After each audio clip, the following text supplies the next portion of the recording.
Hi everyone, and welcome to video number 10 on warfare through time. And this video, ladies and gentlemen, we're still in the early modern period, 1500 to 1700, and this time we're looking at the experience of warfare. And there's three sections to the video. Number one, looking at recruitment. Number two, looking at training. And number three, looking at the impact of war on civilians. And throughout the video, we'll be looking at change, Charlie change, and continuity, Sammy same. What changed and what stayed the same in those three areas of warfare. Now let's start with recruitment. And we're talking continuity at first. There's a link back to the medieval period, ladies and gentlemen. If you remember, 1285, the Statute of Winchester. Have a look in the medieval videos if you've forgotten it. And there we see, and it was carrying on into early modern period. We are looking at men aged 16 to 60, and they had to provide their own weapons. And they had to meet in what was called a general muster every couple of years. And the purpose, one, for their weapons to be inspected, and two, to do some training. If you did not attend, you risked a fine. There was a Lord Lieutenant in command, almost like local troops, a local militia. And that was set up to fight locally. If you were going to fight abroad, if you were going to fight overseas, often men were forced into the army. It was called being pressed. They were forced to fight. So that's the continuity, ladies and gentlemen. Very similar to medieval warfare. But things did change. From 1573, there was something called trained bands. And the aim was to improve the quality of the soldiers. This time, local men met once a month, particularly in the summertime, to train. You've got to remember, as we move through the period, the 1580s, there was fear of a Spanish invasion. Remember, 1588 was the Spanish Armada. But in the 1580s, people were afraid that the Spanish army would land and people would have to fight. To prepare for this, they set up this new system where professional soldiers were sent to local areas to try to improve the quality of the soldiers. And these professional soldiers were called muster masters. Remember muster, the meeting, the general muster. And they were called muster masters. Imagine if you were a professional soldier and your surname was, I don't know, Moster. Then you'd be Mr. Moster, Muster Master. Sorry about that. Just got carried away. The important thing is, the muster masters, their aim was to improve the quality. You would think that's a good idea. You would think it would be welcomed. But, there's always a but. They were resented by the local gentlemen, the rich local gentry. They didn't want to take orders from these lowly professional soldiers. No, no, no. So what we see, an attempt to improve the quality actually backfires because the professional soldiers, the muster masters, were replaced by the rich locals. So training actually got worse. The quality of the training, the quality of the soldiers actually declined. This shows the importance of social attitudes at that time. The rich local gentry wanted to keep control of the local area, even though they were not as good. That system was preferred to a better, lower class soldier actually improving things. That's going to be important, and I'll deal with that in a later video when we look at the new model army. So that's recruitment. Now, the second section. What about changes? To training. This is the second one. Training, ladies and gentlemen, as we moved into the early modern period, training did change. If you remember the previous video, I said one of the key changes was this formation and development of the square. Do you remember it? If not, go back and have a look. It's time to fight if we dare. With medieval warfare, let's compare. In early modern, how did they prepare? It's very simple. They formed a square. The square was a new development. It was better for mobility, movement of troops, adaptability, flexibility. Remember I talked about the musketeers and the pikemen training and supporting each other. Well, each square had about 120 men, 6 rows of 20 in the square. If it was the Dutch square, remember the first row fired and then went to the back, so 20 muskets are firing at once. If it was the Swedish square, the Swedish salvo, the first 3 rows would fire 60 muskets and then they would go to the back.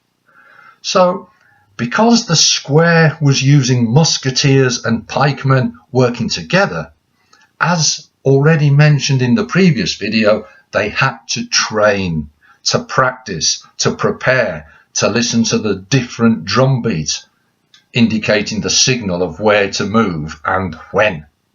So that's one element of the training, the squares. The second, new weapons. Let's put the sword down because that's not a new weapon. And if only I had a matchlock or a flintlock musket. They were the new weapons. Now, in previous videos I said, in medieval times, the longbow was the key weapon. And men had to practice for months and years to master the longbow. The musket was slightly different. They could master it in a short amount of time, but it was still quite complicated to fire. So therefore they had to introduce drill books. For example, 1637, Henry Hexham had a very famous drill book showing how to fire the musket. And there were 16 diagrams to fire one shot from the musket. And that's not even including how to reload, which would be even more diagrams. These drill booklets were so important they were often reprinted to train soldiers how to fire the muskets. Now, how successful were they? How successful was the training? Well, it's difficult to say. The first thing, remember, the Spanish actually never invaded, so they were never really put to the test. There were some successes in the early 1500s fighting against Scotland. There was some success and some tactical victories for the English. But there was a worry that these trained bands, the men were more interested maybe in drinking rather than drilling. Maybe they liked a good time instead of practicing and practicing. So it's a little bit tricky to say. When they went and fought overseas, you could say that really the training had not been that successful. 1625, an army was sent to fight over in Germany. Well, 1 year later, only 10% of the men were still alive. Now either they'd been totally outnumbered and destroyed, or they were not very good soldiers, because the training had not been that good. And we also see 1639 and 1640, the English army had to fight against the Scottish army and did not do very well.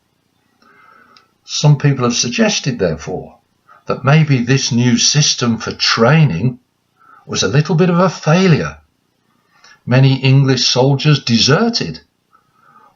One English commander said, "Look, I've got 5,000 men under my command, but only 200 know how to successfully fire a musket. Well, that's not very good for the training." Again, the Civil War would change this. The new model army, which I'll look at in a later video. So that's the second point, training. We come to the third and the final point, ladies and gentlemen, the experience of warfare, the the impact of war on civilians. Now, for this section, I'll divide it into two. Before the English Civil War, 1642 to 1649, and then during the Civil War. And we'll see what the impact was. First of all, remember I said often men were pressed, men were forced to go and fight. Well, if they were lucky enough to survive, and then they would be demobilized, they would be told, look, thank you for your service, you can now go back to your family, you can now go back to your home. Well, literally, they were just kicked out, and quite often they would have to walk home. And when they got home, many of them found that their jobs had gone, so they've lost their jobs. What impact would that have on their family? Their income has been reduced. A negative influence, therefore, a negative impact of war on civilian life. 1545, there was a fear of a French invasion. Sailors, people whose job was just sailing ships for trade, they were pressed, forced into the navy, and women had to sail the merchants, the trading ships, the fishing boats, for example. So again, you see quite a big impact on civilian life. Here's a key word, requisition. What does that mean? Well, it means supplies. Merchant ships, often they were forced to actually help support the army, either by transporting the army or transporting army supplies, transporting horses. This being forced, being pressed into military service, often disrupted their business. So again, we can see a negative impact of war on civilian life. Something else, of course, it's all about the money. Money, money, money, must be funny. It's a rich man's world. Well, war tended to make people less rich. Why? Because war's expensive. The government needs taxes to fight the war, so they put people's taxes up. At the same time, trade is being reduced because often you have to stop trading to try and help in the war effort. That means that you are getting less money, your income is lower, and your taxes are going up. Often because there's less trade, there's a shortage of stuff, so the prices will rise. Put that all together. Higher taxes, higher prices, lower wages equals quite a bad impact on your life because of warfare. And the final part of impact of war on civilian life. Damage from either the battles or the sieges. And again, there was quite severe damage. Most of it was localized. For example, up on the border between England and Scotland, or coastal towns, if the Spanish or French would just land on a very, very edge the coast and then move away. So, impact of war on civilian life before the Civil War was quite high and quite negative.